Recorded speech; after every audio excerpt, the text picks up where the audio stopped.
Xannies, Ads. Tussin, footballs, bars, Roofies. Robo-tripping, blueberries, roaches, peaches, Farmies.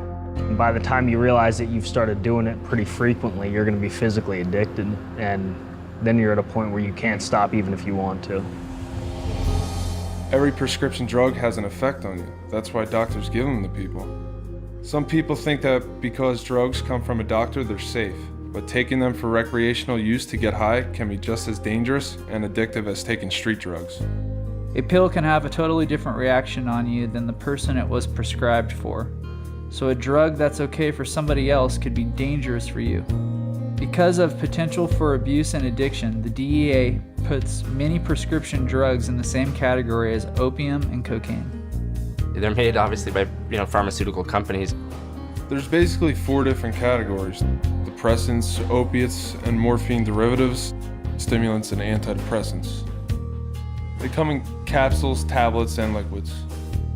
A lot of people think that taking a prescription medication is okay because it's not illegal.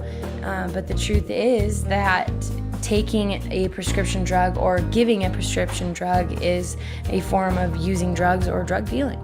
The first time I ever took Xanax was with friends. They just had some and I was curious. I was curious and I had a friend that just told me about it and I wanted to try it and I tried it. It was in high school. I remember one of my friends had gotten a tooth pulled, I think it was, and got a prescription of them. he had an entire bottle, and he was just telling me what it was and if I wanted to try it, and I just went for it. I was introduced to it by a friend of mine that actually was going to see a psychiatrist to get it. I was just hearing all of these good things, or these fun things. And it's like you're drunk and you don't have to drink. It's like, oh, they must be great. I'll try one. It's like, okay, well here, take these.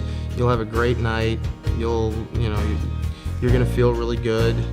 And it's gonna be totally fine. My best friend in high school, she gave me one because her boyfriend used to take them, and she thought that they made her more comfortable around him and more secure about herself. And so she was like, hey, try one, I'd try anything that anybody had, just test out different prescriptions, and it just kept moving up. I wasn't picky about what kind I took, whether it was Klonopin or Xanax or Valium.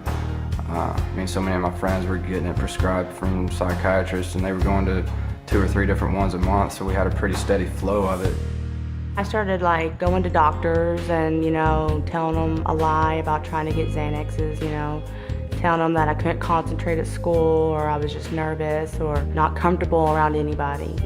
Then I would start getting prescriptions. Being that they're prescribed, it was easy to justify to myself that I was probably the kind of guy who needed this kind of thing, and it was okay. At school, I didn't really remember the day, or it made the day go by really quickly. So I got them as often as I could, and I took them as often as I could. They tend to blur reality quite a bit, and the days sort of run into one another. Days turn into weeks, that turn into months, and you don't realize it just sort of slips away from you. Because I wasn't experiencing anything that I cared about in life. I didn't have any feelings. I didn't have any emotions.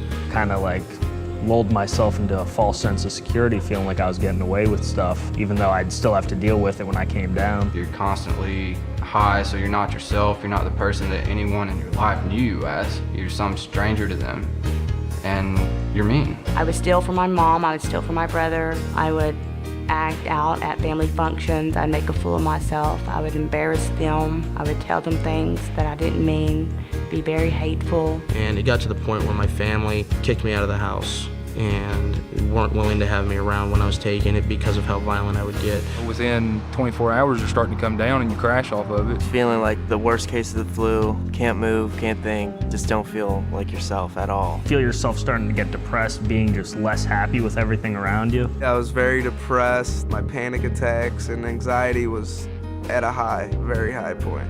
I would be very emotional. I would start crying, angry. When you're in that position, when you're feeling really physically ill and you know that you can get rid of it, it can be gone in 20 minutes. It's just all too easy to reach over and grab some more. By the time somebody's been addicted for so long, they don't have enough strength left in them to actually try and do that, so it's just easier to stay high. I would black out, and you're like, okay, what happened for the last 2 days? You'd piece things together, and you couldn't remember it one bit, totally black. When I would black out, I was completely awake, but I have no recollection of what happened. On my way home from the party, I got into 3 different car accidents because I was blacked out and I had no idea what I was doing. Got to my mom's house and the cops were coming. I knew they were coming. My only solution was my plan was to blow up my car in my mom's driveway. So I went out and I set my car on fire. I passed out at a party. I woke up. The next thing I knew, I was at a hospital, and my friend that I was at the party with told me what happened and said that I took about 20 Xanaxes that night. They called an ambulance, took me to the emergency room, and they had to pump my stomach. They thought I was trying to kill myself, but I was just trying to get high. I was drinking with the guy, and he kept on encouraging me to drink more, and I didn't understand. I just didn't really question it. I think I was 16. And then about a few hours later, I woke up in his bed and we were having sex, and I started crying and I pushed him off of me. I don't know how he thought that was okay. I don't know how I didn't say no. I don't remember, so I assume that I did, but maybe I didn't. Like you just don't know. When you use Rohypnol and you're forgetting everything, you have no idea what you really did. A guy that I used to know is on death row now in Arizona because he was on Rohypnol. He took a lot of them and ended up killing somebody. A buddy of mine continued to go in and out of the bathroom using Ritalin, and he managed to put himself in a state of unconsciousness and jump off a 6-story balcony, and when he hit the ground, he was immediately dead. I nodded out in a bedroom and woke up to find my friend. He was laid out on the floor. He had overdosed and passed away. He'd been laying there for 2 days. And my friend, this other girl, she was sitting in a chair right where I'd left her, slumped over, blue. I actually had to crawl over 2 dead friends to get out the door. Even when you come off of it, you're still cloudy in a way. Can't comprehend short-term memory loss. Things don't seem to be as clear in my mind. Things don't seem to connect as quickly in my mind. I don't remember any of the times that I was blacked out. Everything that I know from when I was blacked out comes from third party, so there's definitely chunks of my life that I'm missing, and I don't know that I'll ever get them back. There's weeks of time that I have no idea, what was going on. The people who want you to buy these drugs don't care. They really don't care about what happens to you. They want the money, and that's really what it comes down to. Otherwise, they just wouldn't do it. They wouldn't make it sound so good. They wouldn't make it sound so interesting. They wouldn't make it sound like this thing that it's gonna be this one-time fun thing.